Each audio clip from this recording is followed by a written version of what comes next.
Bienvenue à tous, merci d'être venus pour cette première journée festive du Parti breton et à cette conférence débat sur la Bretagne et l'Europe. Et le thème c'est quelle place pour la Bretagne dans l'Europe qui se dessine aujourd'hui. Je vais présenter nos invités, je les remercie déjà d'avoir accepté notre invitation. Donc nous avons Azilis Gouez qui est diplômé de l'IEP de Paris, de l'Université de Cambridge, qui est, vous avez été la plume du président irlandais Michael Higgins, D. Higgins, pardon. Et vous êtes chercheuse associée à l'Institut Jacques Delors. Vous êtes également membre de Place Publique et vous êtes candidate pour les élections européennes sur la liste Place Publique PS dont la tête de liste est Raphaël Glucksmann. Monsieur Erwan Fouéré, vous êtes diplomate irlandais, vous êtes ancien représentant de l'Union européenne en Macédoine, vous avez été ambassadeur d'Irlande, de l'Union européenne, pardon, et vous avez été le premier représentant de l'Union européenne présent, je crois, en 1994 en Afrique du Sud à l'élection de Nelson Mandela.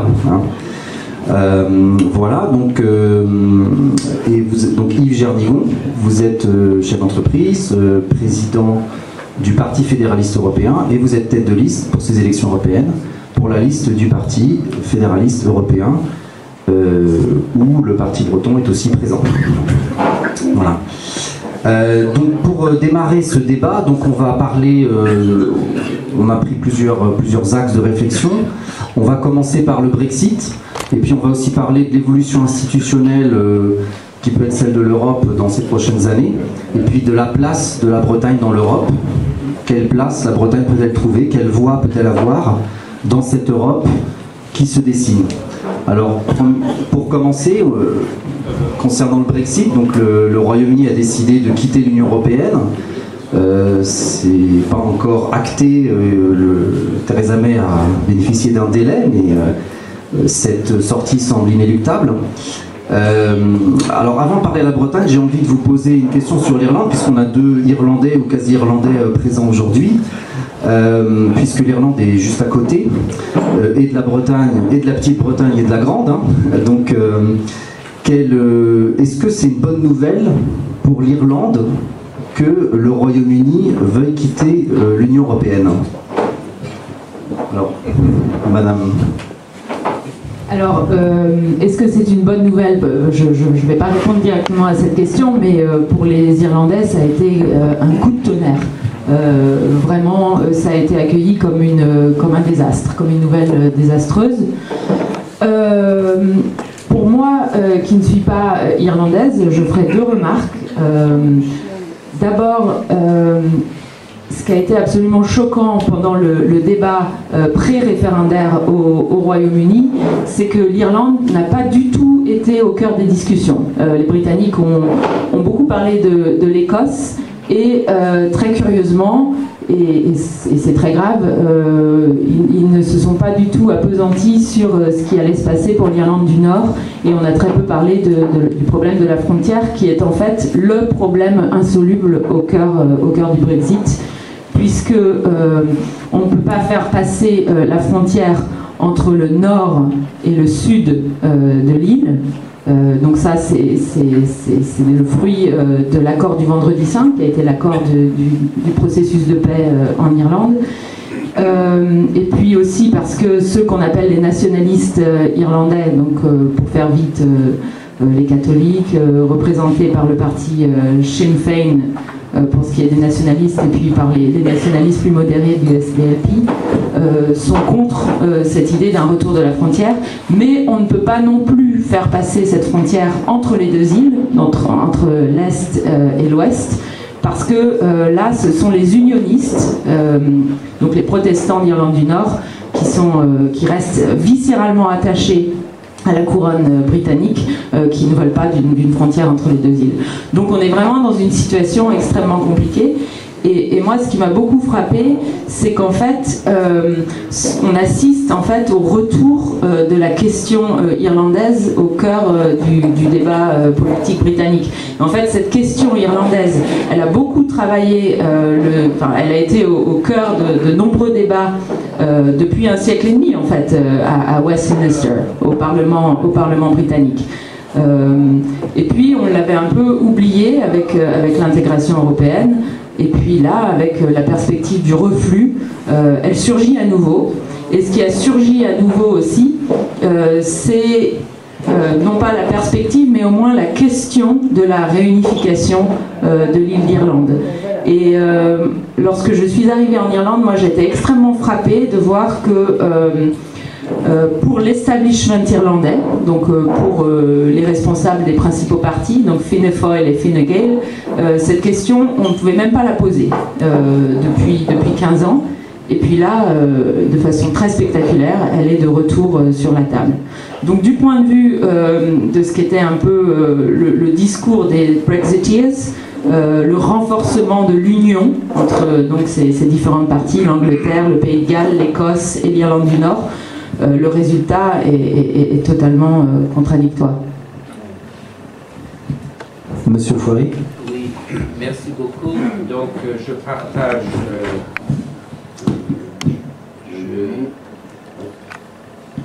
Je partage... C'est le petit bouton... Sinon, non, c'est un autre système. Je partage... C'est le bouton. C'est bon. Ça va. Ok, merci beaucoup. Je partage entièrement c'est le point de vue et ça démontre un peu le manque de responsabilité des hommes politiques qui ont lancé ce référendum dès le début, en 2016, et le fait que les leaders du Brexit, tels que l'ancien secrétaire d'État aux Affaires étrangères Boris Johnson, n'avaient aucune idée de l'impact de ce Brexit pour notamment pour l'Irlande du Nord. Alors, le résultat a été certainement un coup de tonnerre pour tout le monde, y compris pour ceux qui sont en faveur d'une réunification éventuelle de l'île de l'Irlande. Alors, où nous sommes actuellement, c'est encore le flou, parce que nous ne savons pas si le Brexit va se réaliser soit à la fin mai, ce que Theresa May, le Premier ministre, souhaiterait, pour éviter qu'il y ait des élections au Parlement européen en Grande-Bretagne. Mais de jour en jour, cela se démontre comme impossible.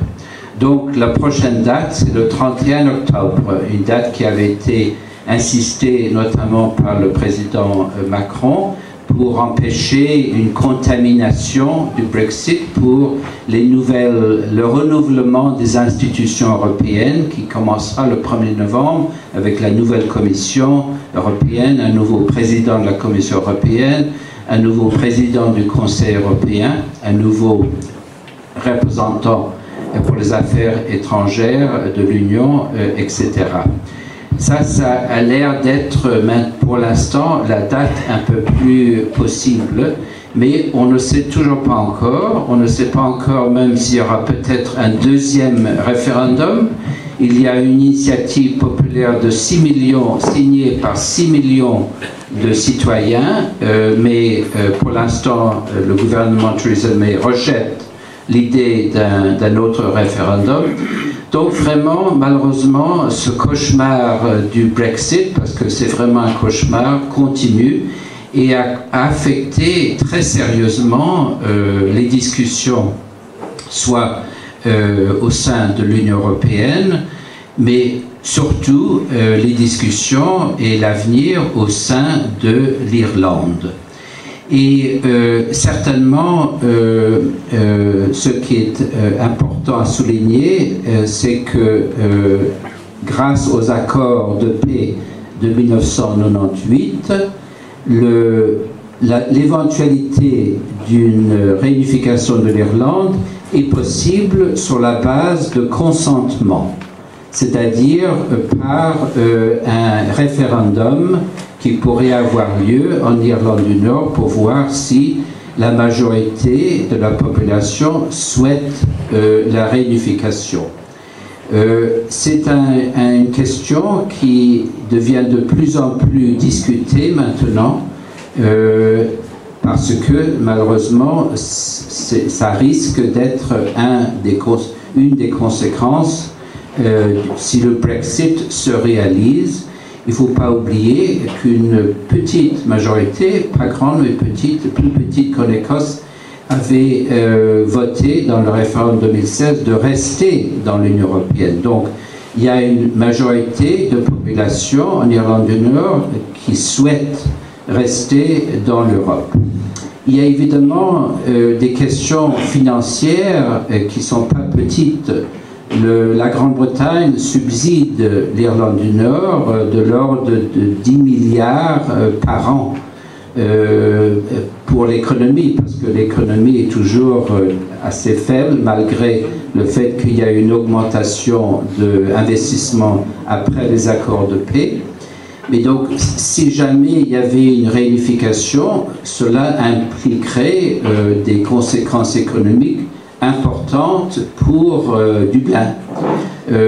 Et à côté de ça, évidemment, il y a le fait qu'il y a un parti politique en Irlande du Nord qui soutient le gouvernement de Theresa May, qui est farouchement contre toute idée de réunification. Donc c'est un débat vraiment très délicat qui se... Tout à fait. Et vous avez parlé du plan économique, en fait, et effectivement, alors il y a toutes ces questions politiques. Et sur le plan économique, on a vu que la République d'Irlande cherche de nouveaux ports pour ses exportations, puisqu'elle ne pourra plus avoir accès aux ports anglais, et qu'il y a un certain nombre d'États membres qui ont proposé leurs ports, comme les Pays-Bas, par exemple. La France a proposé le port de Paris, le Havre, et qu'on a vu un certain nombre de ports bretons monter au créneau. Donc j'en viens aux conséquences que peuvent avoir justement le Brexit pour l'Europe continentale et en particulier pour la Bretagne. Est-ce que vous pensez que ça va avoir des conséquences négatives pour la Bretagne et pour l'Europe continentale sur le plan économique, ce Brexit ? Répondre, oui. Deux mots encore sur la question politique. Je pense que personne, au moment du Brexit, ne s'était attendu à autant de conséquences sur la vie politique, économique de notre continent. Parce que ce Brexit, ça a été finalement, ça a été déclenché pour des questions de politique intérieure britannique. Et je dis pas... Et en plus, c'est pas non pas, ça concernait pas toute la classe politique, mais ça concernait que le Parti conservateur. Ça a été déclenché pour que Cameron ait toujours le leadership sur le Parti conservateur. Et je pense que même au sein des autorités britanniques, moi j'avais eu l'occasion de rencontrer le conseiller pour l'Europe à l'ambassade de Grande-Bretagne en France, qui était très optimiste sur le résultat futur du Brexit. Et je pense que personne n'avait imaginé un jour devoir affaire à des questions aussi invraisemblable que ce vote qui a été repoussé 3 fois au Parlement britannique sur l'accord cadre. Et encore, il ne s'agit que d'un accord cadre. C'est-à-dire que pour l'instant, rien n'est encore fait. L'accord, qui est un accord cadre, donc qui précise simplement comment les relations doivent être entre l'Union européenne et la Grande-Bretagne, le temps de détricoter tout ce qui a été fait depuis plus de 40 ans en matière de marché commun et en matière d'échanges économiques, même cet accord cadre a été refusé pour l'instant. Donc il y a eu ces problèmes de backstop, de frontières entre les deux Irlandes, qui a surgi bien après la campagne du Brexit et le Brexit. On a vu aussi, d'un point de vue européen, je me place là d'un point de vue européen, on a vu quand même des pays européens qui étaient très soudés face aux îles britanniques, et face aux représentants du gouvernement, en fait, Theresa May, puisque c'est elle qui a, dans un premier temps, enfin, elle a un cabinet pour conduire les négociations, mais c'est elle qui a négocié après directement auprès de Bruxelles. Donc, d'un côté, des Européens très soudés, et puis de l'autre, des Britanniques assez divisés, avec des problèmes justement d'intégrité territoriale entre à la fois l'Irlande et aussi la question écossaise qui va se poser dans quelques temps, puisque Nicola Sturgeon, la première ministre écossaise, a décidé de lancer un référendum en 2021. Tout à fait. C'est ça, en fait, ce que sait très bien Londres, c'est que si l'Irlande du Nord reste dans l'union douanière, les Écossais vont demander la même chose. Et il y a même eu un moment après le référendum où on a vu les Écossais, les Gallois et la ville de Londres réclamer de rester dans l'union douanière. Donc il ne restait plus que l'Angleterre sur une trajectoire de sortie. Sur le plan économique, du coup, donc, il y a un proverbe irlandais qui dit English difficulties is Irish opportunities. Mais est-ce que ça va être aussi Britain opportunities sur le plan économique? Sur le plan économique, en Bretagne, là, à très court terme, si les Anglais sortent, et si les Anglais sortent sans accord, les conséquences économiques sont potentiellement désastreuses. Alors, elles sont désastreuses tout d'abord pour les pêcheurs, puisque 50% de la pêche bretonne se fait dans les eaux territoriales britanniques. Et là, on a un vrai problème de gouvernance, parce que la pêche n'est pas une compétence régionale. La France n'est pas un pays avec une orientation maritime, et donc on peut se poser des questions sur la capacité de l'État français à vraiment défendre les intérêts des pêcheurs bretons à Bruxelles. La pêche, c'est quand même la politique, encore plus que la politique agricole, la plus intégrée, la politique commune la plus intégrée de l'Union européenne. Donc pour les pêcheurs, des conséquences dramatiques, dans un contexte où en plus dans toutes les eaux qui ne sont pas les eaux territoriales britanniques, on est déjà arrivé à un seuil de saturation. Enfin, les ressources marines, les ressources de poissons sont déjà en situation très, très, très fragile. Enfin, on a des quotas qui sont des quotas qui, en fait, nous mettent presque en position de surpêche. Donc on ne peut pas imaginer un redéploiement de ces pêcheurs bretons qui pêchent dans les eaux territoriales britanniques sur le reste des eaux, ce qu'on appelle les zones de pêche occidentales. Ensuite, deuxième secteur qui est en première ligne, c'est le secteur agroalimentaire. Donc vous connaissez tous les liens de l'agriculture bretonne avec la Grande-Bretagne. Bon, il y a la fameuse histoire des Johnnies, des Johnny Onions du Finistère Nord, qui passaient souvent des paysans sans terre qui passaient la moitié de l'année à vendre leur production maraîchère sur l'île de Grande-Bretagne. Donc il y a vraiment, en fait, le Royaume-Uni est le troisième importateur de produits bretons, et dans ces produits bretons, principalement, ce sont des produits agroalimentaires. On a un problème effectivement aussi sur les ports. Donc là, pour le coup, c'est une compétence régionale. La région Bretagne est propriétaire des ports. Et donc les trois ports les plus concernés, les trois ports bretons les plus concernés sont Brest, Roscoff et Saint-Malo. Et donc là, je dirais qu'il y a à la fois un risque très grand de voir le trafic de marchandises et de passagers qui transitaient depuis l'Irlande par la Grande-Bretagne jusqu'à la Petite-Bretagne être réorienté possiblement vers le nord de l'Europe, donc vers les ports néerlandais, belges et Le Havre. Donc la Commission européenne a publié une carte qui a beaucoup inquiété les Bretons. Donc il y a eu quand même une forte réaction de la région Bretagne qui est montée au créneau. Donc rien n'est figé, toutes ces questions-là sont en discussion. Donc il y a aussi, dans la perspective d'un Brexit, se pose la question d'une frontière. Une frontière, ça veut dire des contrôles douaniers et ça veut dire aussi des contrôles sanitaires.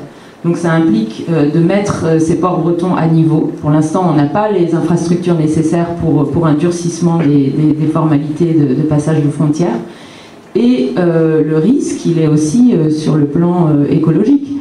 Parce que moi, je ne sais pas si vous avez déjà vu, par exemple, la frontière entre la Slovaquie et l'Ukraine, par exemple, tout à l'est. Ce sont des files de camions interminables, donc ça veut dire potentiellement un effet d'engorgement et un effet de pollution qui pourrait être très grave pour la Bretagne. Si on se retrouve comme ça dans cette position de frontière occidentale, c'est un énorme défi à négocier. Et je sais que du côté des transporteurs maritimes, notamment de la Brittany Ferries, on essaye de trouver des solutions et par exemple, de voir s'il ne serait pas possible d'effectuer ces contrôles douaniers à bord des bateaux. Donc les ports et très rapidement les autres secteurs qui sont concernés, donc c'est le tourisme. Donc les Britanniques sont les premiers visiteurs en Bretagne. Donc ça, en fait, on ne sait pas dans quelle mesure le Brexit va changer les choses. En 2017, il n'y a pas eu de changement. En fait, ça va être une question de parité monétaire très largement, les Anglais étant des gens très pragmatiques. Il y a une question de citoyenneté. Il y a 13 000 citoyens britanniques qui vivent en Bretagne. Donc là encore, tout dépend du résultat des négociations qui vont être des négociations basées sur la réciprocité. Donc si les ressortissants de l'Union européenne qui vivent au Royaume-Uni sont protégés, alors probablement que l'Union européenne protégera les droits des ressortissants britanniques sur le continent. Ça ne concerne pas les Irlandais parce qu'en fait, l'Irlande fait partie de ce qu'on appelle une zone de voyage commune avec le Royaume-Uni et puis un certain nombre de possessions de la couronne. Donc les droits des citoyens irlandais au Royaume-Uni, de toute façon, seront protégés. Ça, c'est déjà acquis depuis longtemps. Ça a été l'un des premiers acquis, en fait, des premières phases de négociation entre l'Union européenne et l'Irlande. Et pour finir, deux autres questions pour la Bretagne. La question de la recherche. 70% des projets de recherche qui impliquent des universités bretonnes engagent aussi un partenaire britannique. Donc là, il va falloir probablement rebattre les cartes et trouver d'autres coopérations, donc c'est compliqué. Et enfin, il y a la question de la coopération territoriale, puisque la région Bretagne, en tant que région, fait partie d'un certain nombre de programmes de coopération qui impliquent des régions du Royaume-Uni. Et donc là, à nouveau, risque, mais aussi peut-être opportunité. Moi, j'ai été invitée il y a quelques mois par la région Bretagne en tant qu'Irlandaise pour discuter des possibilités de renforcement de la coopération entre l'Irlande et la Bretagne. Et l'un des acteurs de cette négociation, c'était en fait le Pays de Galles, qui, se projetant dans un contexte post-Brexit, imaginait qu'on puisse avoir une eurorégion. C'est compliqué sur le plan juridique, entre un pays, l'Irlande, une région, la Bretagne, et possiblement le Pays de Galles en tant qu'État tiers. Donc là, il y a des choses, il y a vraiment des choses à imaginer, et d'une certaine façon, moi je trouve que c'est plutôt positif parce que ça amène les Bretons et les Irlandais à se reposer la question des alliances, des proximités, des opportunités, et parce qu'on était quand même dans un système assez poussif, une sorte de train-train de bureaucratique en fait autour de ces questions de coopération territoriale. D'accord, donc de nombreuses conséquences possibles de ce Brexit. On va s'intéresser maintenant à l'évolution institutionnelle de l'Union européenne. Comment l'Union européenne peut-elle évoluer sur le plan institutionnel? Doit-elle le faire déjà? Et si oui, comment? Face à une Europe qui est confrontée à un certain nombre de mouvements eurosceptiques, voire europhobes, un peu partout en Europe. On n'a pas forcément de grands leaders qui portent de grands projets. Emmanuel Macron avait peut-être à un moment donné susciter des espoirs sur ce plan-là. Force est de constater qu'on est assez déçu et interrogatif.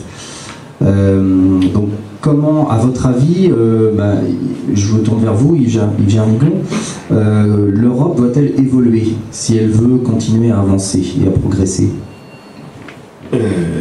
Moi, je dirais tout de suite oui. Voilà. Mais je voudrais faire un petit rétropédalage dans le temps, c'est-à-dire pour comprendre les institutions actuelles et leur nature, il faut comprendre la création de l'Europe. La création de l'Europe, en fait, elle ne s'est pas faite sur des institutions, sur des assemblées directement élues, sur des gouvernements. La création de l'Europe, elle s'est basée sur des questions de marché de matières premières. Voilà. C'était des questions très arides à l'époque. Il s'agissait de faire simplement un marché commun du charbon et de l'acier. Voilà. Donc, partant de là, c'était une question de spécialistes. C'était une question de spécialistes, et puis les États ont laissé à des juristes, à des économistes, l'occasion de gérer ces compétences. Donc, de fil en aiguille, au fur et à mesure de l'évolution des structures, cette dimension technocratique est restée. C'est-à-dire qu'après, on a partagé le marché commun, on a fait le grand marché de 86, on a fait l'euro, mais toujours avec ces institutions de spécialistes et de technocrates. Vous dites que l'Europe est technocrate aujourd'hui ? Complètement. Elle a gardé sa spécificité d'origine. C'est-à-dire que ce sont des institutions qui sont pilotées par des technocrates et où la parole, les représentants du peuple sont intervenus tardivement. Puisque la première élection du Parlement européen, c'était 78 ou 79, je ne sais plus. Enfin, c'est très tardif par rapport à la création de l'Europe qui est de 1951. Donc, les représentants des peuples ont été invités tardivement à s'intéresser aux questions qui se discutaient à Bruxelles. Et puis, il y a une anomalie aussi. C'est que le monopole des projets de loi appartient toujours à cette commission. Le monopole des projets de loi qui concernent l'Europe. C'est-à-dire que même le Parlement européen n'a pas le droit, n'a pas les compétences de proposer une loi. Ça, c'est invraisemblable. Je veux dire, dans n'importe quel État, le Parlement peut proposer une loi. Alors bon, après, En France aussi, la plupart des lois sont proposées par le gouvernement, plus que le Parlement, oui. Généralement. Mais le Parlement peut faire des propositions de loi, oui, et le gouvernement des projets. Voilà. Et donc, il y a une anomalie complète par rapport à ces institutions, au niveau de la démocratie. Il y en a d'autres aussi, je veux dire, parce que on a vu récemment quelque chose d'invraisemblable. Donc cette commission qui est censée défendre l'intérêt général européen s'est opposée à la fusion de Siemens et Alstom, qui voulaient, eux, bâtir un géant du ferroviaire en Europe. Parce que, précisément, il y avait un groupe chinois, CCTF, il me semble, quelque chose comme ça, qui est déjà présent en Europe et qui rafle tous les marchés ferroviaires. Et là, il était urgent pour ces deux fleurons de l'industrie européenne de s'unir pour créer vraiment une puissance industrielle européenne. Et là, qu'est-ce qu'on entend ? C'est que la Commission refuse cette fusion. Et donc là, il y a quelque chose qui ne va pas. C'est-à-dire que la Commission qui est censée défendre l'Europe à l'intérêt de ses citoyens s'érige contre une société, une entreprise qui aurait constitué vraiment un fleuron de l'industrie européenne. Voilà, donc on voit au motif que ça ne respectait pas les règles de la concurrence qui sont internes. Qui sont internes et qui sont dans les traités. Donc il y a obsolescence des traités, pour ma part, qui vise de mauvais objectifs aujourd'hui, et il y a obsolescence des institutions européennes qui ne sont pas démocratiques. Est-ce que vous pensez qu'il faut qu'on obtienne une Europe à plusieurs vitesses, avec plusieurs noyaux en fait, avec des pays qui iraient plus loin et des pays qui resteraient moins intégrés? Est-ce que ce serait une option intéressante? C'est un petit peu ce que le président Macron a évoqué à un moment donné aussi. Oui, moi je voudrais d'abord rapidement répondre. Je crois qu'il ne faut pas faire d'anachronisme. Les débuts de la construction européenne, il y avait quand même au cœur de ce projet la paix et la réconciliation. On était dans un contexte de guerre froide, donc la dimension politique était quand même très centrale. Ça n'était pas un marché commun. Et on était aussi dans la grande époque de la planification. Donc effectivement, on est entré dans un nouveau siècle, une nouvelle ère de la démocratie, mais je crois que c'est quand même un mauvais procès que vous faites aux pères de l'Europe, parce qu'ils étaient des hommes qui sortaient de la guerre. On était dans les années 50, il fallait reconstruire, c'était le plan Marshall, et donc on était vraiment dans cette logique... moi je dirais, oui, vous pouvez l'appeler technocratique, mais c'était vraiment l'époque de la planification, à l'Est, à l'Ouest. Je pense que les temps ont changé, je suis bien d'accord. Je n'ai pas critiqué l'origine. Hein. Pour moi, l'origine, elle est comme ça. Oui, les choses ont changé. Les choses ont changé. Et c'est actuellement, se tromper, ce serait de maintenir les choses telles qu'elles sont aujourd'hui. Mais elles ne sont déjà plus ce qu'elles étaient dans les années 50. C'est-à-dire qu'on a quand même des élections parlementaires européennes depuis 1979. Le Parlement, donc on a effectivement une méthode communautaire qui donne l'initiative à la Commission, qui est une forme d'exécutif européen, mais il faut bien un exécutif dans une communauté politique. Donc moi je suis d'accord avec vous pour dire que le Parlement doit jouer davantage son rôle, y compris son rôle de contestateur de certaines positions politiques de la Commission, qui n'a pas été un acteur neutre dans les 2 décennies écoulées. On a quand même vu la Commission européenne embrasser un certain dogme néolibéral, on peut le dire comme ça. Sous Barroso, ça a été le cas. Et là, le Parlement n'a pas assez joué son rôle de contre-pouvoir. Mais le Parlement européen, il a quand même des instruments qu'il faut qu'il utilise à plein. Et il peut établir certains rapports de force, pour autant qu'il le veuille. Quand le groupe dominant au Parlement européen, c'est le PPE, donc le groupe de la droite européenne, qui a beaucoup évolué par rapport à ses racines démocrates chrétiennes et qui aujourd'hui peut tolérer les positions d'un Viktor Orban, c'est aussi que le Parlement est sur cette ligne politique, idéologique. Donc, moi, je suis d'accord qu'on doit continuer vers plus de démocratisation, mais pas seulement au niveau des institutions européennes. Je pense que ce qui est intéressant dans le moment qu'on vit en Europe, c'est toutes les possibilités qui existent de faire vivre une forme de démocratie transnationale en faisant travailler entre elles les villes, les gouvernements régionaux, pour autant qu'on ait des vrais gouvernements régionaux, ce qui n'est pas le cas dans la plupart des pays. Donc ça, il y a aussi un problème au niveau national et au niveau régional. Et puis il faut aussi que le changement en Europe, il viendra aussi de la capacité des mouvements sociaux de différents États membres à s'associer, à travailler ensemble et à pousser ce changement. Donc je pense que c'est vraiment... moi, ma vision du fédéralisme, c'est pas une vision qui va de bas en haut. En cela, moi, je suis plutôt une élève de Denis de Rougemont. Pour moi, ça commence à hauteur d'homme. Et donc, pour moi, c'est pas seulement une question politique, tout doit se penser d'abord à hauteur d'homme, surtout dans un contexte d'urgence écologique comme celui qu'on connaît aujourd'hui, et dire qu'il faut construire des champions nationaux, des champions européens, certes, mais en même temps, on sait très bien ce que font les champions nationaux dans ce pays. C'est des entreprises qui, très souvent, se sont spécialisées sur l'extraction de la rente territoriale. Regardez Vinci, regardez tous ces champions d'État.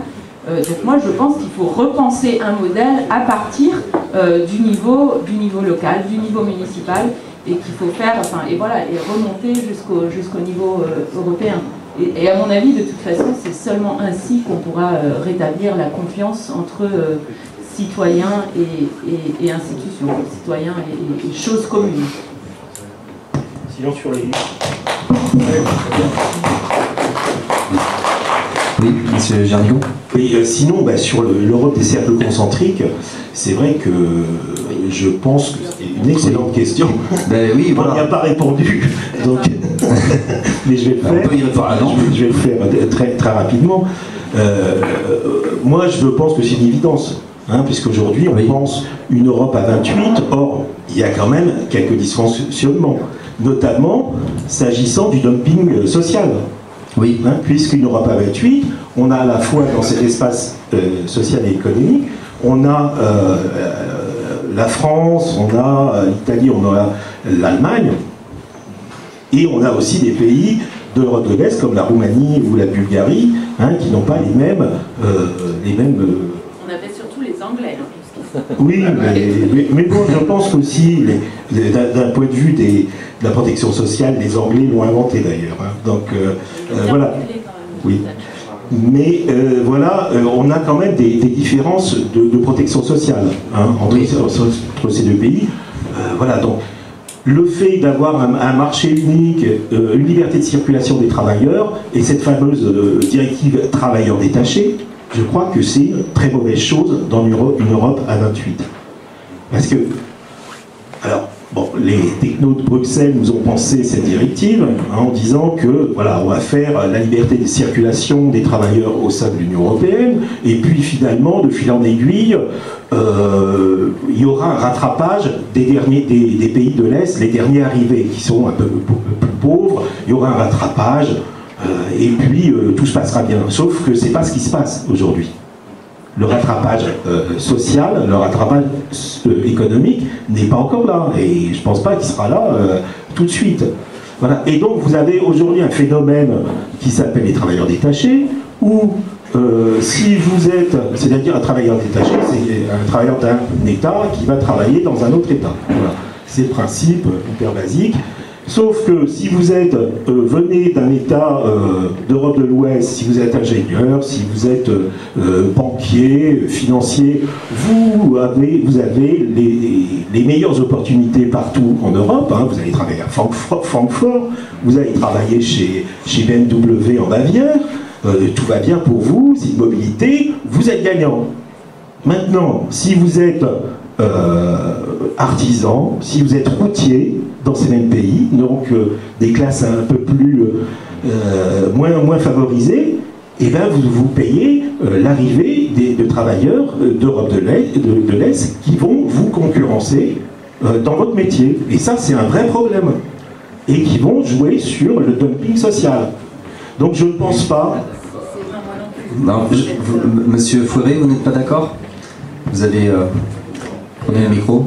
Sur cette question, je suis tout à fait d'accord. Mais d'abord, pour répondre à votre question à plusieurs vitesses, ça existe déjà, parce qu'il y a certains pays dans l'euro, il y en a d'autres qui ne sont pas, sur le Schengen, etc.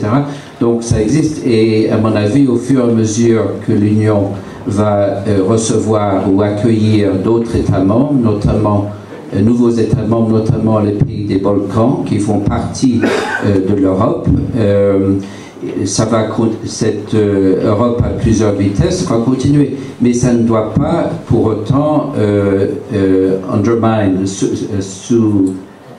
saper le principe de solidarité entre tous le principe de solidarité qui existe dans l'Union européenne et qui est surtout très important que les pays qui ne sont pas au même niveau que les pays plus riches. Pour la question immédiate des travailleurs, je peux vous dire que l'Irlande, après l'élargissement et l'entrée de la Pologne et autres en 2004, nous avons reçu 140 000 Polonais. Tous ont travaillé et ont contribué à l'économie irlandaise d'une manière très très importante et très positive. Donc les bénéfices de cette libre circulation sont très visibles et certainement pour l'Irlande et c'est pour ça que je trouve que c'est un des principes que nous devons préserver et ne pas essayer d'imposer des murs C'est malheureusement la construction de murs avec un président du plus grand pays du monde qui n'a aucune notion de l'histoire, qui s'acharne à construire un mur entre son pays et le Mexique, soi-disant que ça va résoudre le problème de l'immigration, ou Viktor Orban, qui a été mentionné, qui construit son mur pour soi-disant protéger le soi-disant image chrétienne de l'Europe. Construire le mur, c'est vraiment l'antithèse d'une intégration européenne humaine, et ça doit être le contraire, et on doit démanteler ces murs qu'on essaie de construire, qui ne font que retourner au nationalisme du passé. Oui, moi je voudrais aussi dire qu'affirmer qu'il n'y a pas eu de progrès ou de convergence, c'est faux. Regardez la situation de la Pologne aujourd'hui par rapport à ce qu'est l'Ukraine, même sans parler de la guerre. Regardez la différence entre la Roumanie et la Moldavie, ou même entre la Roumanie et son voisin serbe. Alors qu'avant, à l'époque yougoslave, à l'époque de Tito, la Yougoslavie était l'Occident des Roumains et des Bulgares. Donc, il y a quand même un effet très tangible, très visible et plutôt globalement bénéfique pour ces nouveaux États membres de l'intégration, de ce qu'ils ont appelé le retour à l'Europe. Mais c'est vrai que moi je pense que le prochain Parlement européen va avoir à se poser très sérieusement la question quand même de la cohésion sociale et de la cohésion territoriale des régions les plus orientales de ces pays. Parce qu'aujourd'hui, se promener dans l'est de la Pologne, dans l'est de la Roumanie, c'est assez désespérant. C'est-à-dire qu'on passe de villes fantômes en villages vides. Dans la plupart de ces régions, il ne reste que des personnes très âgées ou des gens malades. Et c'est vrai que moi j'étais récemment en Pologne et j'ai été très touchée par un vieux monsieur qui m'a dit bah voilà, nous on s'est dit qu'on allait consacrer le peu d'argent qu'on a à donner des cours d'anglais à nos enfants pour qu'ils puissent partir vers la Suède, l'Allemagne, l'Irlande, l'Angleterre. Et puis aujourd'hui, eh ben, nos enfants, on les voit pas, on voit pas nos petits-enfants, et ils sont à Londres à faire la plonge. Et puis nous, on n'a plus de travailleurs dans notre petite ville, c'est une petite ville à proximité de Cracovie. Et donc ce que nos enfants devraient faire, finalement, ces emplois, ils sont occupés par des Ukrainiens, parce qu'il y a 1 million d'Ukrainiens, entre 1 et 2 millions d'Ukrainiens qui travaillent aujourd'hui en Pologne. Et voilà, et lui il disait, mais c'est pas ça qu'on avait rêvé. Et donc je pense que vraiment, il faut absolument redonner une place centrale à ce qu'a été la politique de cohésion, repenser les fonds structurels et répondre à ces situations qui sont assez dramatiques. Parce que il y a aussi un effet politique de ces situations sociales. C'est-à-dire que les jeunes Polonais qui travaillent aujourd'hui à Bruxelles, à Dublin, à Londres, on aurait pu s'imaginer que ça allait être des gens qui allaient massivement voter pour les partis pro-européens, la plateforme civique en Pologne. Et en fait, c'est loin d'être le cas, puisqu'on voit que le parti anti-système polonais, qui s'appelle Cookies 15, donc qui est un parti qui a été fondé par une ancienne rockstar, c'est un parti qui prend ses voix parmi ces populations, parmi ces populations polonaises qui vivent à l'étranger. Donc c'est très compliqué, mais je crois que quand même sur le principe fondamental de la convergence, de la solidarité, il faut pas céder. Et la directive travailleurs détachés, c'est pas une question. Le salaire est le même pour un Polonais qui travaille ensemble. Ce qui diffère, c'est la protection sociale. Et ça n'est pas normal. Oui, d'accord, mais enfin, ce qui diffère aussi, c'est qu'il y a une concurrence de plus en plus accrue sur les marchés du travail en Europe de l'Ouest. Donc moi, je suis d'accord. C'est pas ça. Il y a eu des progrès. C'est clair que d'un point de vue économique, tous ces pays ont fait d'énormes progrès. Il y a eu des développements, bien sûr, et on le constate. Alors c'est pas simplement, il ne faut pas le constater, il ne suffit pas de s'en réjouir en constatant ça sur le papier, en disant que les basiques fondamentaux économiques sont super. Il faut aussi se rendre compte des problèmes des Européens dans leur vie tous les jours. Et ce que a provoqué aussi cette construction européenne. Donc, moi je suis désolé, il y a un moment, oui, il faut prendre en compte ceux qui sont concurrencés, les travailleurs dans les routiers par exemple, les artisans, les carreleurs, les maçons, qui sont concurrencés dans leur vie de tous les jours par une main-d'œuvre qui n'existait pas avant. Et il y a aussi cette question des frontières aussi.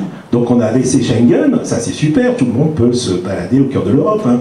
On en est les premiers sans doute à en profiter, mais voilà, on n'a pas créé des frontières autour de l'Europe. Et donc aujourd'hui, il n'existe pas de frontières autour de l'Europe, et donc on l'a vu à l'occasion des grands flux migratoires de 2015-2016, qu'on n'arrive pas à contrôler les frontières. Donc ça aussi, voilà, l'Europe fait des progrès, mais génère aussi des déséquilibres qu'il convient de régler. Et nous, on propose la création de frontières européennes, et de vraies frontières, avec un vrai corps européen de garde-côtes et de douaniers. Ça existe, ça s'appelle Frontex, c'est très bien doté. D'ailleurs, on est passé, je crois, c'est à 300. C'est probablement le domaine dans lequel les chiffres sont passés de 1 à 10. Non, attendez, il faut voir les chiffres. Enfin, Frontex, c'est... On va arriver à 5000 fonctionnaires. Waouh! Alors que pour les USA, vous savez, le corps... Ça s'ajoute aux gardes-frontières nationaux. Hein, oui, mais ils n'ont pas les mêmes possibilités de garder les frontières. Donc aux USA, par exemple, le corps de garde-côtes, garde-frontières, c'est 100 000 fonctionnaires. Et 150 000 avec la réserve. Alors qu'ils ont beaucoup moins de côtes que nous, beaucoup moins de frontières.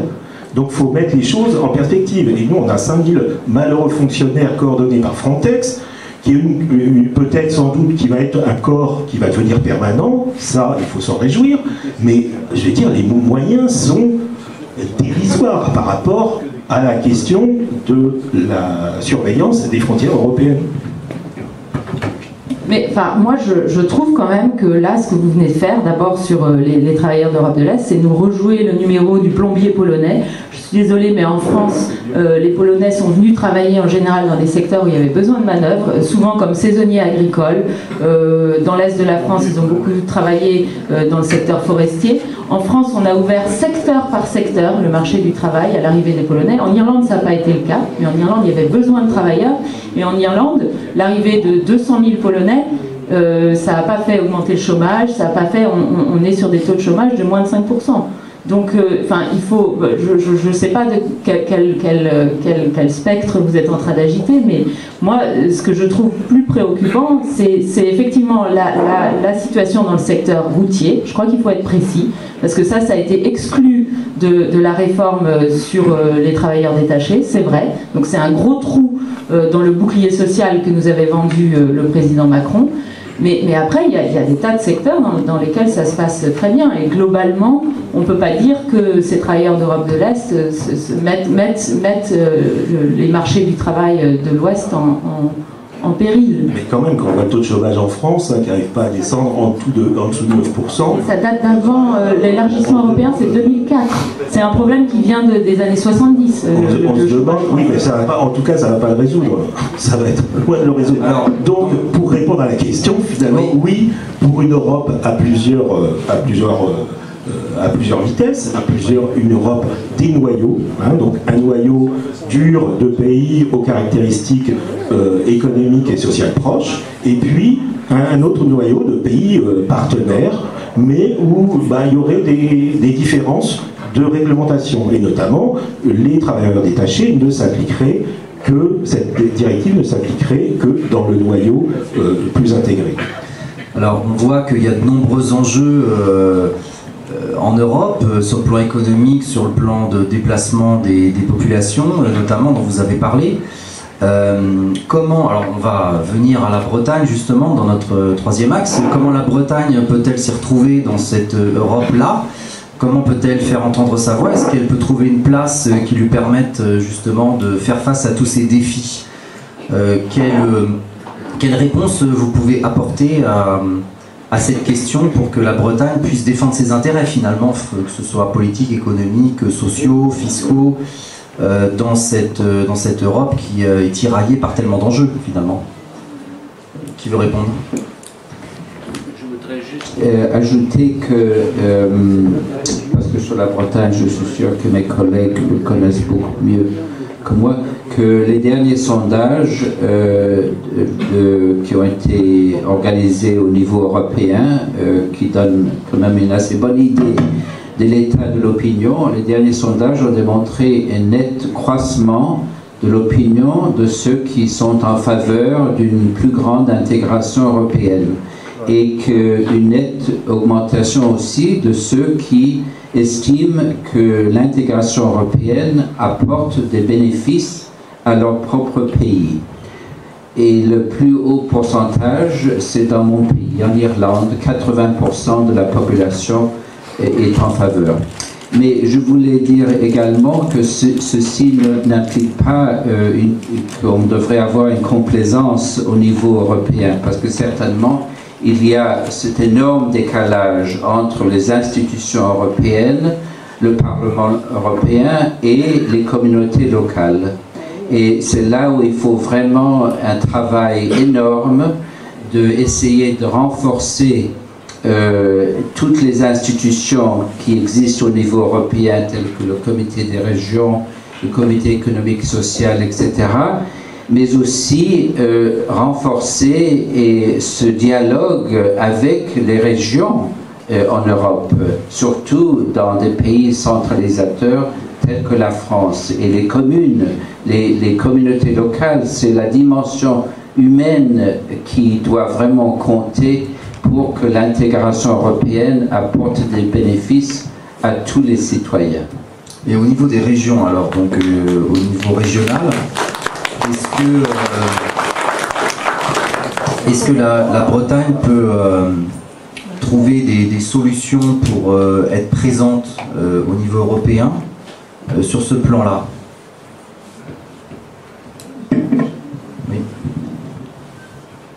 Enfin, oui, mais pour autant que la Bretagne ait les leviers pour le faire. Donc je pense que c'est avant tout une question de réforme du gouvernement en France et du gouvernement infranational. Et moi je suis absolument d'accord, et en ça je suis plutôt tocquevillienne. Je pense que ces habitudes de civisme, de participation, elles se nouent d'abord à l'échelon communal, que les 36 000 communes françaises sont extrêmement précieuses. Et moi, j'ai vu d'un très mauvais œil la volonté du gouvernement actuel de supprimer ces communes avec un espèce de raisonnement très technocratique et managérial.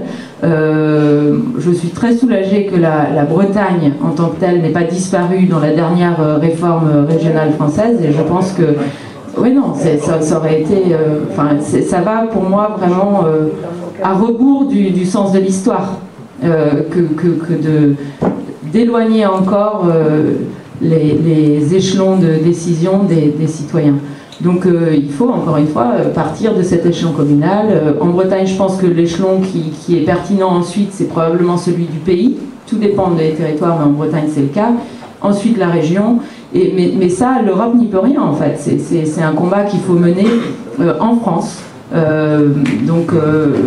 Après on peut dire qu'on va renforcer le rôle des comités des régions, et ça ce serait nécessaire, je suis d'accord avec vous monsieur Fouéré, mais pour l'instant si la Bretagne est au comité des régions sans vrai gouvernement, je veux dire ça ne changera rien. Et moi je crois beaucoup dans la nécessité d'animer cette vie démocratique de façon transversale, sans en passer nécessairement par le niveau central.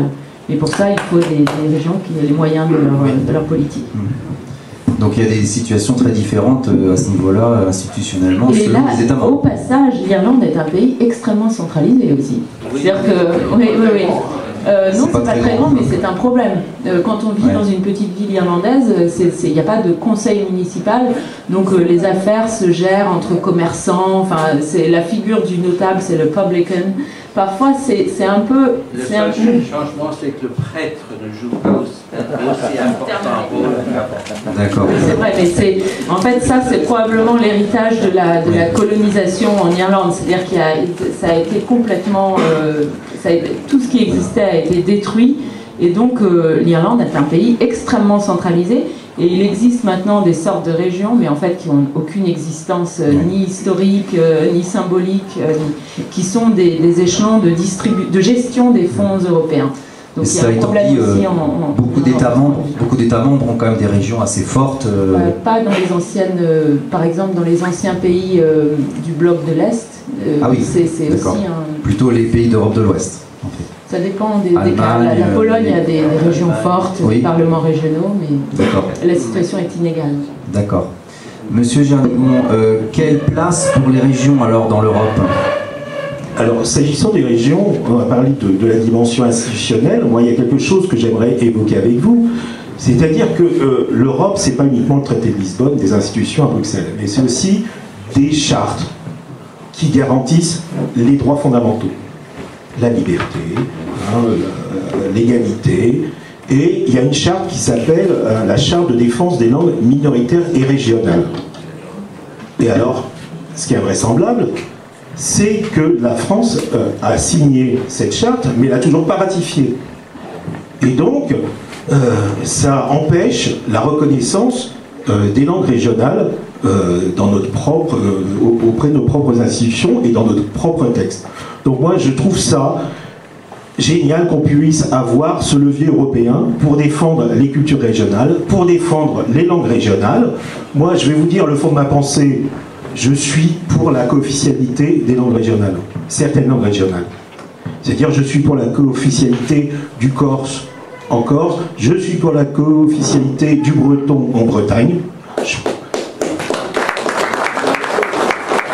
Effectivement, ça c'est sur le plan culturel. Sur le plan culturel, je pense que c'est un passage obligé si on veut protéger les langues. Sinon, moi j'ai discuté avec des institutrices en Corse qui me disent, moi j'ai des parents qui veulent plus envoyer leurs enfants au cours de Corse. Parce qu'ils disent, le Corse, en fait, ça sert à rien. Parce qu'on le parle en famille.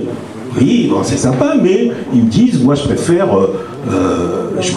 l'anglais ou une autre langue.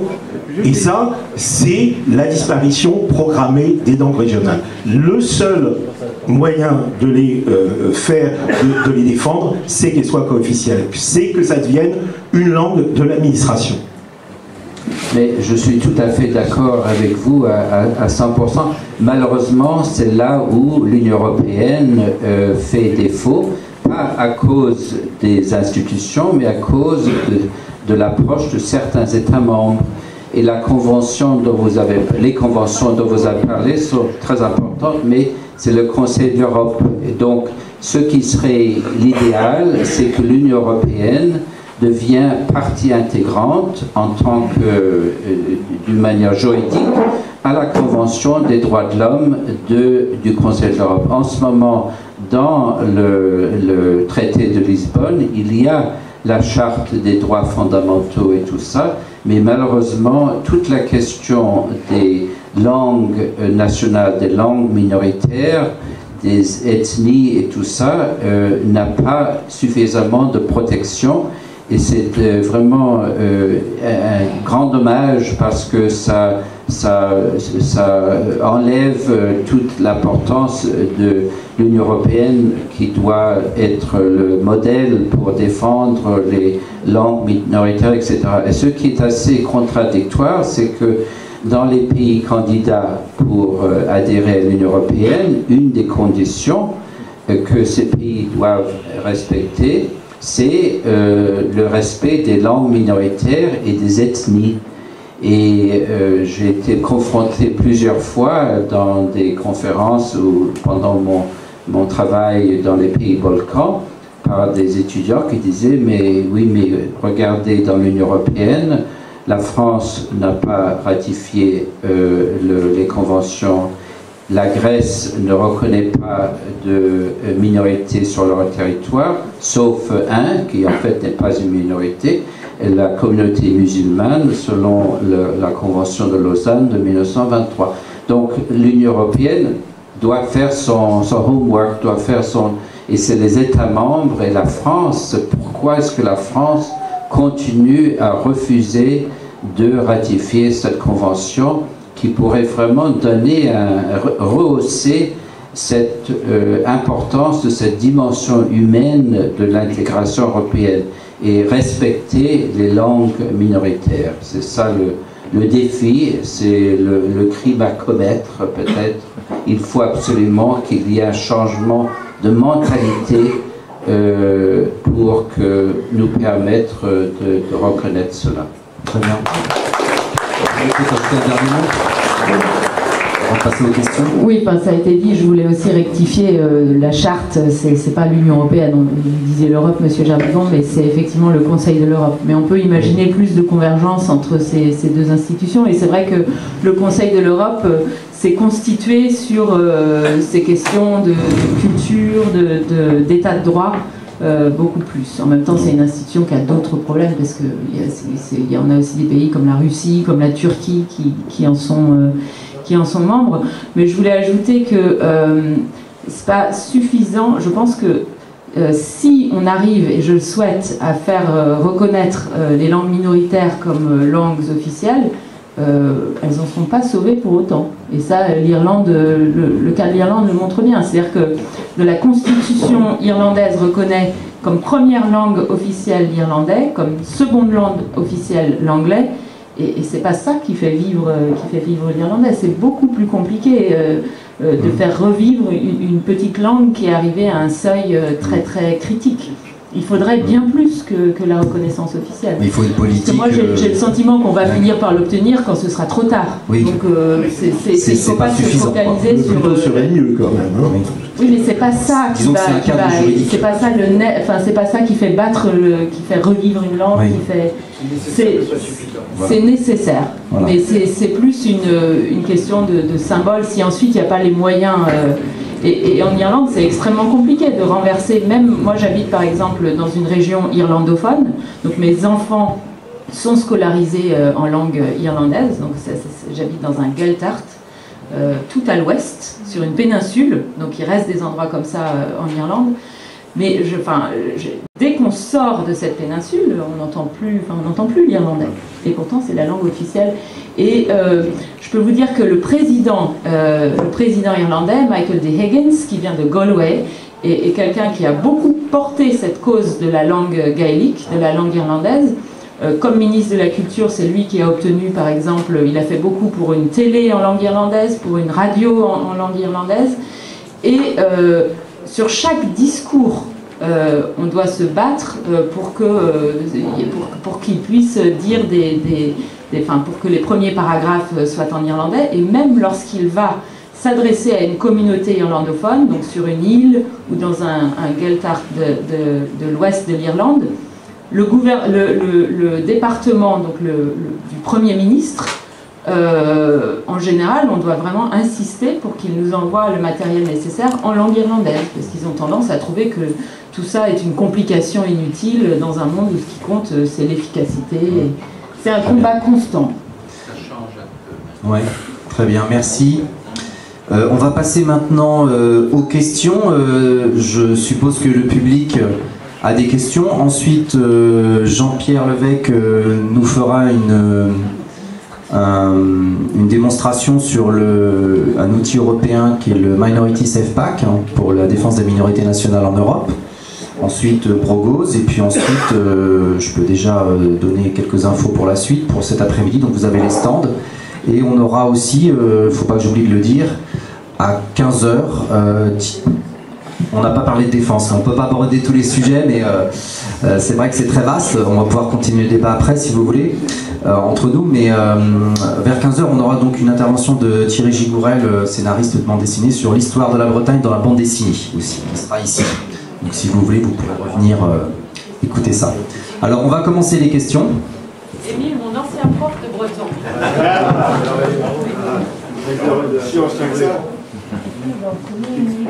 Bon, j'ai beaucoup apprécié vos interventions ce matin.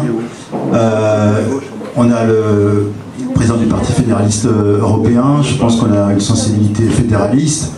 Quelle est votre vision de l'Europe fédérale, d'un point de vue institution également, parce que comment pourraient marcher les États, quelle est la différence entre l'État fédéral et une confédération, quelle serait la place aussi des autonomies régionales dans une Europe fédérale? Voilà la question que je pose. Alors, la question est vaste, mais je vais tâcher d'y répondre. Donc, juste, en fait, pour présenter les choses simplement, il est question, pour nous fédéralistes, d'acter de séparation de pouvoir, en fait. C'est-à-dire de faire la différence entre les matières qui sont gérées par un État et les matières qui seraient gérées par l'Europe. Et donc, ces matières gérées par l'Europe, nous, on veut qu'elles soient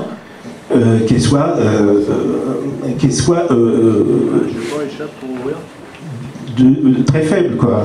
Les compétences, ce serait la défense, bien évidemment, ce serait la diplomatie, les frontières, on en a parlé tout à l'heure, ce serait l'euro, ça, on a déjà cette monnaie commune, et il y aurait aussi un budget européen. Voilà, donc on se contenterait de 5 ou 6 matières exercées au niveau de l'Europe. Et ensuite, les États seraient compétents dans les autres matières. Voilà, donc une séparation très claire entre ces compétences, et je pense que ces compétences ne sont pas exercées par hasard par l'Union européenne, par l'Europe, parce que c'est des matières là où elles peuvent être le plus efficaces. C'est-à-dire, aujourd'hui, quand vous avez des géants qui émergent sur la scène politique internationale, quand vous avez les USA d'un côté, quand vous avez la Chine, quand vous avez les pays émergents qui vont être l'Inde, quand vous avez la Russie, je veux dire, il est maintenant nécessaire, je pense, d'exercer la défense au niveau européen, d'avoir une armée européenne, d'avoir des frontières, des garde-côtes au niveau européen, et d'avoir un budget fédéral pour faire des relances économiques de type keynésien dans le cas où il y aurait une crise. Voilà, donc c'est un schéma très simple.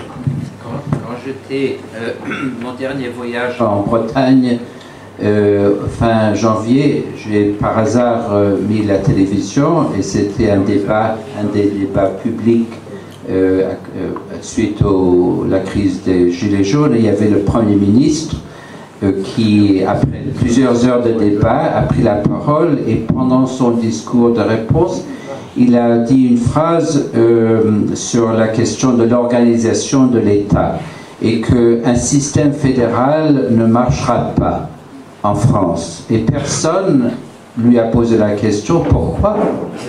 Et ça m'a surpris beaucoup, et malheureusement ça démontre qu'encore une fois une Europe plus démocratique, plus décentralisée, une Europe fédérale, c'est le problème, c'est les États membres, c'est certains États membres qui n'arrivent pas à changer de mentalité en ce qui concerne l'organisation interne de leurs États. Et bon, moi j'étais élevé dans un cadre où Denis de Rougemont, Guy Hérault, Alexandre Marc, Yann Fouéré, l'Europe au sans-drapeau, c'était vraiment le sens futur de l'Europe.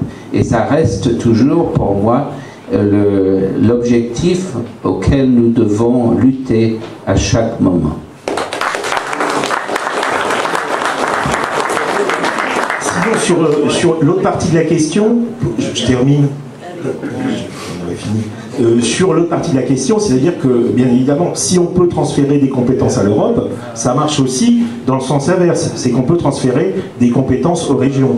Et pour le Parti fédéraliste, c'est ça notre deuxième pilier, c'est la décentralisation, c'est la régionalisation de la France. C'est-à-dire accorder davantage de compétences au conseil régional, davantage de budget aussi.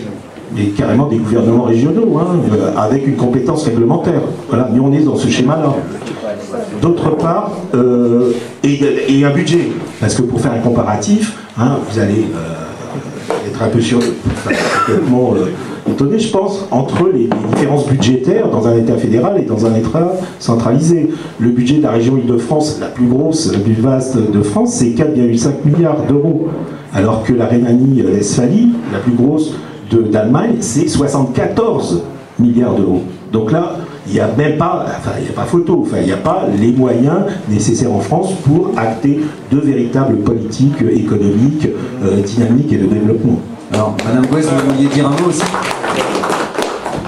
Oui, je voulais dire que l'idée fédérale en Europe, elle a été là au départ. Monsieur Poiré a parlé d'Alexandre Marc, de Rougemont. Enfin, ce sont vraiment les penseurs du fédéralisme européen. Et puis, elle est toujours là, mais enfin, elle reflue, elle revient. Et moi, je crois qu'on est dans un moment un peu intermédiaire. C'est-à-dire qu'on a certains des outils, mais seulement en germe. C'est-à-dire qu'on a un embryon de ressources propres, donc de ce qui pourrait faire un vrai budget européen. Mais pour l'instant, le budget de l'Union européenne dépend à 80% des contributions des États membres, qui veulent toujours mettre moins au pot et prendre plus du pot commun. Donc il faut vraiment se battre sur cette question des ressources, parce que c'est le nerf de la guerre. Et ça, je pense que c'est vraiment un combat qui doit être porté par le Parlement européen, qui est le représentant du peuple européen, donc quand même aussi l'institution fédérale par rapport au Conseil, qui est l'institution intergouvernementale. Et puis on a quand même le principe de subsidiarité qui pourrait être appliqué beaucoup mieux. Enfin, on a quand même tout. Mais je pense, enfin nous on porte, la liste que je représente porte l'ambition, mais pas à court terme, parce qu'on ne pense pas que c'est possible, mais à moyen terme, d'un nouveau moment constituant. Et dans cette assemblée constituante, qui pourrait être le moment du saut fédéral, on veut un tiers de représentants des collectivités territoriales. Donc régions, grandes villes, et ça c'est essentiel, mais moi j'ai le sentiment que quand même le moment politique ne nous permet pas de faire ce saut demain, et qu'il va d'abord falloir répondre par des politiques sociales, écologiques, qui répondent aux urgences, et enfin, il faut quand même répondre à ce que demandent les citoyens, parce que la confiance est rompue. Donc l'idée de transférer encore plus de compétences au niveau supranational, aujourd'hui en Europe, moi je crois qu'elle serait irréaliste. Mais il faut tendre vers ça. Bien. Est-ce qu'il y a d'autres questions? Oui, merci pour vos interventions. J'aurais, Monsieur Fouret, juste voulu savoir si vous pouviez m'éclairer sur le point que vous avez levé, à savoir que l'Europe soit partie prenante dans les chartes. J'ai vu peut-être à tort un levier potentiel un peu plus coercitif sur les États membres, et je voulais voir si j'avais bien compris en fait. Oui, en fait, le problème, c'est qu'il existe les conventions importantes pour la protection des langues minoritaires, pour les minorités nationales, mais ça fait partie du Conseil de l'Europe, du système du Conseil de l'Europe. L'Union européenne, après le traité de Lisbonne, s'est engagée à négocier son adhésion en tant que telle à la Convention des droits de l'homme du Conseil de l'Europe, donc qui permettrait justement qu'il y ait des procès pour obliger les États membres de l'Union européenne de respecter toutes ces conventions.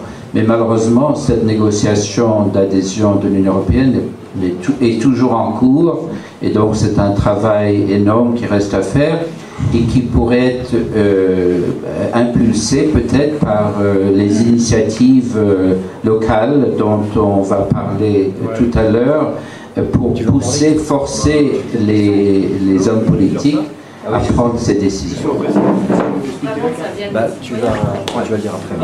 Et c'est pas les mêmes cours. Le Conseil de l'Europe, c'est Strasbourg, c'est la Cour des droits de l'homme, mais c'est pas la Cour de justice des communautés européennes, c'est pas les mêmes moyens. Alors, il y a une autre question. Oui, je propose, moi, pas que moi, mais mon organisation, plutôt que de faire voyager les parlementaires entre Bruxelles et Strasbourg, de créer simplement à Strasbourg un Sénat des régions où seraient représentées toutes les régions d'Europe, de l'Est et de l'Ouest, et ce serait aussi une échappatoire pour ceux qui ont des problèmes comme les Catalans, les Basques ou les Bretons, et tous les autres aient une occasion de pouvoir intervenir dans la politique européenne. C'était en fait une proposition lors de la Convention de l'Europe qui a été, comme vous savez, rejetée notamment par la France en 2005 et par les Pays-Bas. Mais c'était une idée qui avait été lancée d'avoir une assemblée de régions qui ferait partie du Parlement européen. Il faut espérer qu'un jour ça revienne. Oui. Yann Duchet, j'ai pas été votre prof de breton, j'ai peut-être été le prof de breton de votre sœur, Yvonne. C'est possible, certainement. Bon, le problème n'est pas là, le problème, je reviens sur le fédéralisme, le principe de subsidiarité. Ça me paraît, d'une part, la quadrature du cercle, et deuxièmement, le problème. Vous dites, Madame Gouès, c'est pas le moment, on sent que c'est pas le moment. Et en même temps, si ce principe de subsidiarité qui part des pouvoirs locaux, des communes, comme ça a été dit tout à l'heure, vers un Parlement fédéral européen, si elle n'est pas mise sur la table, comment obtiendra-t-on la démocratie en Europe? C'est le problème, et je pense que c'est un problème aussi important que le social ou les communications, parce que la rupture actuelle des peuples, on va dire, c'est de dire, c'est une Europe, on le sait, bureaucratique, technocratique, et donc on s'en désintéresse. Bien. Si on veut redonner confiance, il n'y a pas que le social. Il y a le social, bien sûr, je ne peux pas dire l'inverse, il y a des tas de problèmes. Mais il y a aussi cette démocratie qui ne fonctionne pas, parce que dans des États comme la France, on le sait tous, le pouvoir part d'en haut, et il redescend s'il veut bien, quand il a le temps, quand Sa Majesté est disponible, vers le bas. C'est tout l'inverse qu'il faut faire, on le sait bien. Le pouvoir doit partir plutôt des peuples, parce que le peuple, on en fait ce qu'on veut, mais des peuples. Alors comment y arriver? C'est le but de ma question, si c'en est une, c'est-à-dire quels sont les rapports de force. Ce qui me paraît très dommageable dans le grand rêve de Jean Monnet, de Schuman, etc., c'est qu'on est arrivé purement et simplement à une Europe des États, où les États, Allemagne, même si elle est fédérale, France, l'Espagne, on l'a vu avec le problème catalan, comment il a été traité, et comment M. Juncker a réagi, c'est-à-dire très clairement, c'est une Europe des États, qui ronronne pour des États, et le grand rêve de Yann Fouéré, qui a été le nôtre, et qui est le nôtre, et d'autres aussi, bien sûr, hein, depuis Tocqueville jusqu'en passant par de Rougemont, on sait tout ça, mais on le sait nous, mais les gens ne le savent pas parce qu'ils n'ont pas lu, et le vrai problème, c'est comment se faire entendre, quoi. On arrive à des absurdités qui frôlent le totalitarisme en Espagne, des absurdités en France sans nom, où les fonds européens, je crois que 14% ont été répartis aux communes d'origine, ça bloque à Paris, tout le monde le sait, personne ne fait rien, les subventions qui sont données par l'Europe, et après on vient dire aux Français, tout est la faute de l'Europe. Donc, toutes ces choses que l'on connaît, comment arriver à renverser la vapeur, comment arriver à faire entendre les régions, les peuples, et comment empêcher ces États de gouverner dans leur précaré dans lequel ils se sont installés, Commission européenne, etc. Ça me paraît être le véritable enjeu. Et bien entendu, je vous pose la question, mais quand on voit que en France, la République française, le scrutin européen, qui est un grand espoir, va être un scrutin national, au sens centralisé parisien, comment peut-on faire entendre la voix des régions et les voix locales dans ce débat? Moi, je ne vois pas d'issue. Madame Gouès. Alors, je vais répondre en commençant par répondre à la dernière partie de votre intervention. Comme sur la réforme régionale, je pense que cette décision de passer en scrutin de liste national est une grande erreur. Et moi personnellement, donc je suis sur une liste nationale, Place Publique Parti Socialiste, mais, et je l'ai dit à Vannes lors du premier grand débat électoral, je fais comme si ma circonscription c'était la Bretagne, 5 départements. C'est-à-dire que j'ai dit très clairement que je ne ferai campagne que sur ce territoire, et les voix et les intérêts que je compte représenter au Parlement européen sont ceux-là. Je ne vois pas comment on peut faire autrement, parce qu'un représentant c'est quelqu'un qui porte les intérêts d'autres que lui-même. Donc pour moi ça c'est assez clair. Après sur la question, je suis d'accord avec vous que la première urgence c'est celle de c'est l'urgence démocratique. Mais ce que j'ai dit, c'est pas que le principe de subsidiarité, il existe, mais il n'est pas mis en œuvre comme on le voudrait. Ce que j'ai dit simplement, c'est que je ne crois pas qu'on puisse demain convoquer, si on veut faire le saut fédéral, il faut un moment constituant. Je veux dire, c'est nécessaire. Or, je ne crois pas qu'on puisse convoquer ce moment constituant demain matin. Et un moment démocratique, ça ne se commande pas, c'est ce que M. Macron n'a pas compris. Cet exercice de grand débat, de consultation citoyenne, on voit bien qu'il l'a géré un peu comme on gère, il l'a commandé et puis il l'a géré comme on gère de l'événementiel. Ça ne marche pas.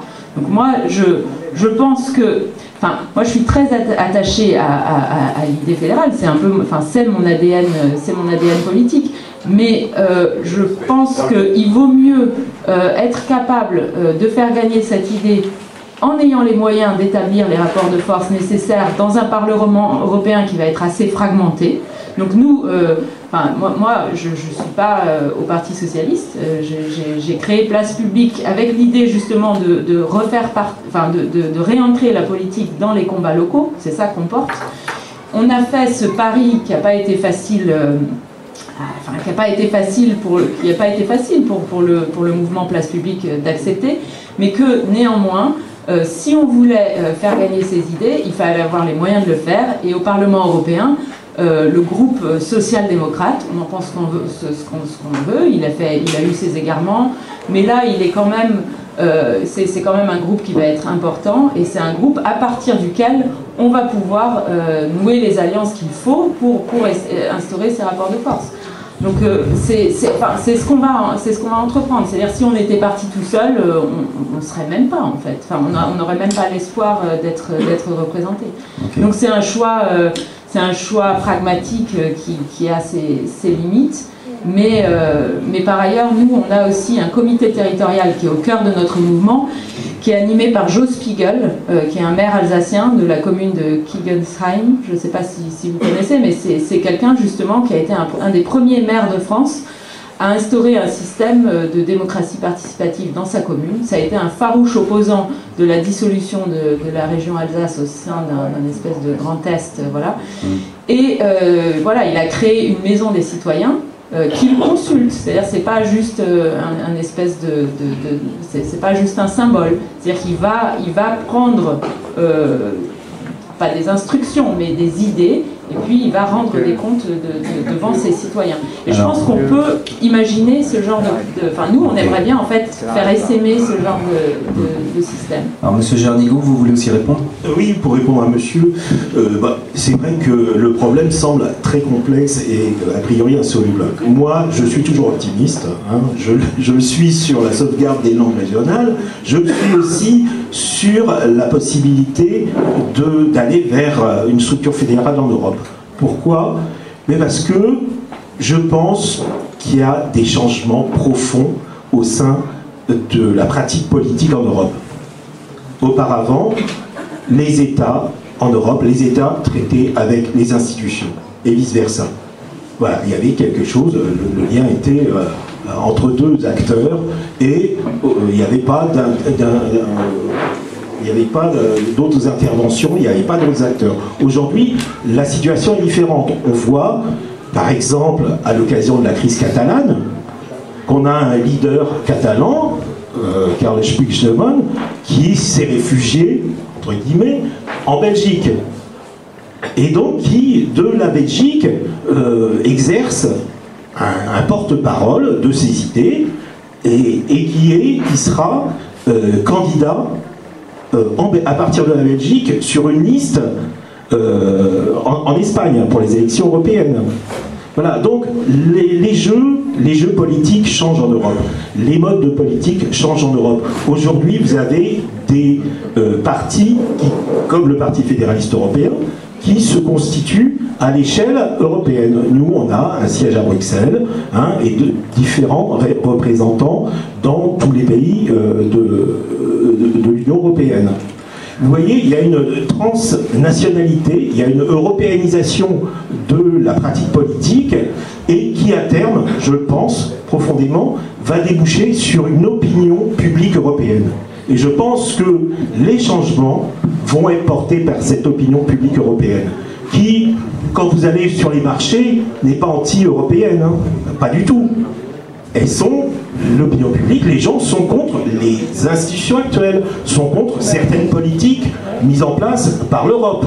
Mais au fond, ils croient, eux, en leur fort intérieur, que l'Europe peut les protéger. peut les protéger face au monde qui va émerger, le monde bipolaire qui va accoucher, multipolaire, pardon, qui va accoucher de géants comme les USA, la Chine, et il pense que l'Europe doit être un acteur majeur du monde tel qu'il va se dessiner dans quelques temps. On va prendre encore une question ou deux, parce que l'heure tourne. Hein. Alors, juste une chose, on n'a pas parlé peut-être de l'incompatibilité également politique avec le Conseil de l'Europe, le Conseil des ministres, pardon, hein, qui joue l'individualisme en opposition d'ailleurs avec le Parlement et avec la Commission. Donc ça c'est quand même un problème parce que c'est un frein et on voit que la France là-dessus a été un sacré frein. Et je suis un petit peu surpris de ne pas vous avoir entendu parler de ce rôle, pour moi, qui est antinomique, quoi. J'avais une autre question, mais je l'ai oubliée, donc ça ne reviendra pas. Le Conseil européen, en fait, c'est les États. Donc, quand on parle des blocages, c'est les États qui bloquent dans beaucoup de domaines et malgré des initiatives des instances au niveau européen, telles que le Parlement ou la Commission, les États membres, s'ils ne sont pas d'accord, eh ben, c'est rejeté. Donc c'est là tout le problème institutionnel et il faut changer cette mentalité de certains États membres qui restent dans cette idée de centralisateur à outrance. Bien, on va prendre une dernière question. Oui, retour à la question irlandaise. L'Écosse, ça a été rappelé, va remettre un référendum sur la table pour la question de leur indépendance.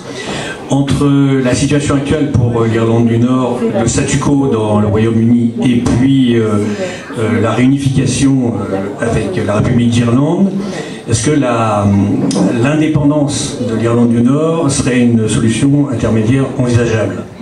Et deuxième point, la Bretagne, là je m'adresse précisément au candidat, la réunification de la Bretagne, vous la faites quand et quelles sont vos actions pour qu'elle soit effective? Parce que là, les Bretons en ont ras-le-bol.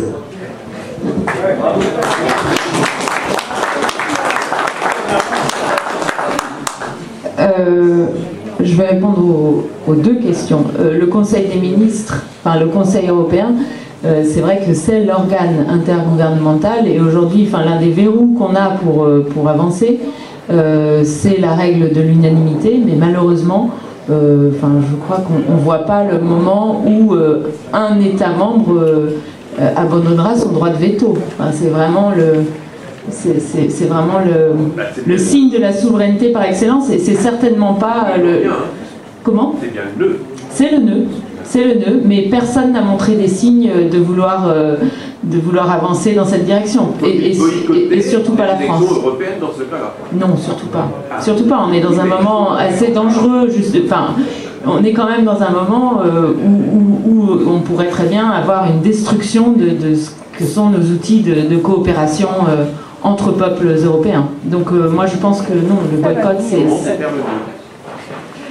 Comment défaire le nœud? Ben, je crois que la seule solution, c'est ce qu'on a dit, c'est au niveau infranational, c'est en construisant ces coopérations entre régions, entre villes, entre mouvements citoyens. Et je crois que, enfin, moi, la question de la réunification de la Bretagne, c'est pareil. Enfin, j'ai été traînée depuis ma naissance de manifestation en manifestation. Enfin, ça n'avance pas. Et il y a eu quand même l'espoir de cette pétition. Et puis voilà, enfin, ça a encore été... si on avait la solution, ce serait déjà fait. Il faut voir si on peut avoir un nouveau mécanisme d'initiative citoyenne qui permette de déverrouiller ça. Nous, on porte cette solution au niveau européen, donc si ça peut être appliqué avec un seuil de voix de 200 000, donc ce qui nous permettrait d'avancer sur ce genre de sujet. L'indépendance de l'Irlande, ni les nationalistes de l'Irlande du Nord, ni les nationalistes, ni les unionistes n'en veulent. C'est-à-dire que ce que veulent les nationalistes irlandais, c'est la réunification de l'île. Et les unionistes, il ne faut pas oublier, on dit unionistes, là-dedans il y a des gens modérés, mais il y a aussi des paramilitaires, ceux qu'on appelle des loyalists, qui sont prêts à en découdre. C'est-à-dire que Erwan a parlé tout à l'heure du coût économique d'une réunification, mais il y a aussi une grande inquiétude du côté de la République d'Irlande de la menace en fait terroriste, parce que ces groupes loyalistes ne font plus beaucoup d'attentats sectaires, ils en font encore en fait, hein, mais ils ne les réussissent pas. En revanche, ils se sont recyclés dans des réseaux criminels, ce sont des gens qui sont armés et qui ont, enfin, ce sont des réseaux qui pourraient redevenir actifs. Donc je crois que personne ne veut de l'indépendance de l'Irlande du Nord. Bien. Alors une dernière question. Hein, une dernière question.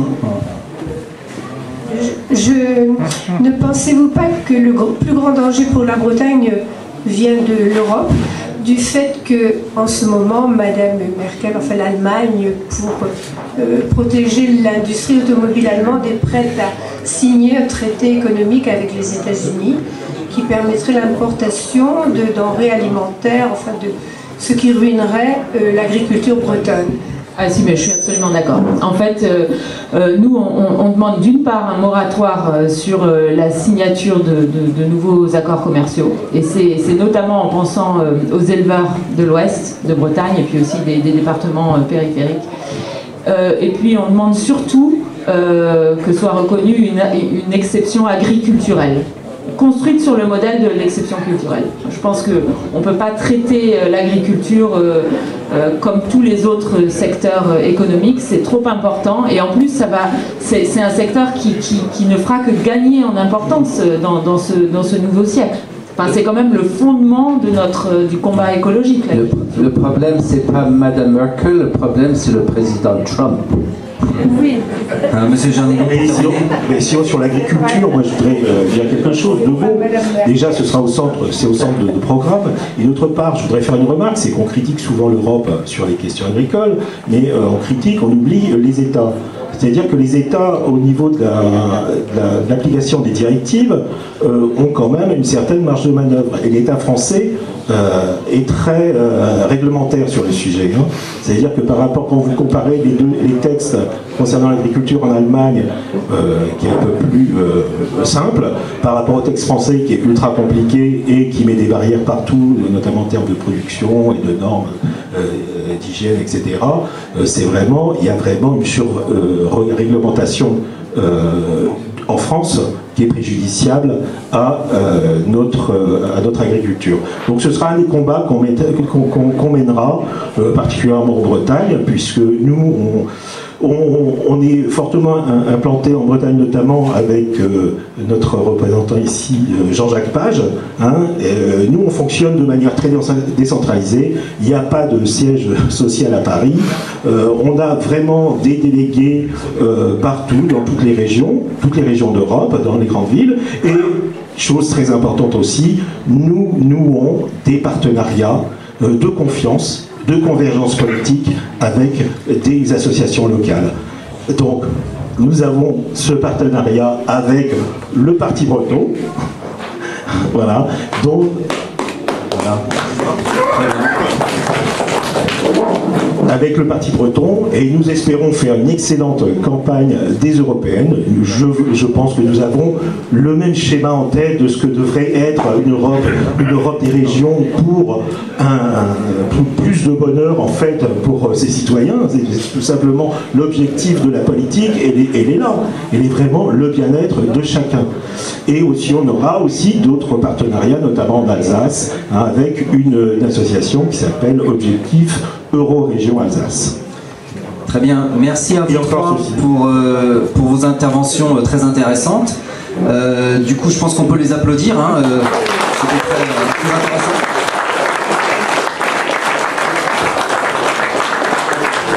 Du coup, on va passer maintenant à une intervention de Jean-Pierre Levesque sur les outils européens de défense des militaires nationales. Donc, Jean-Pierre, je te donne le micro, et puis à toi la parole.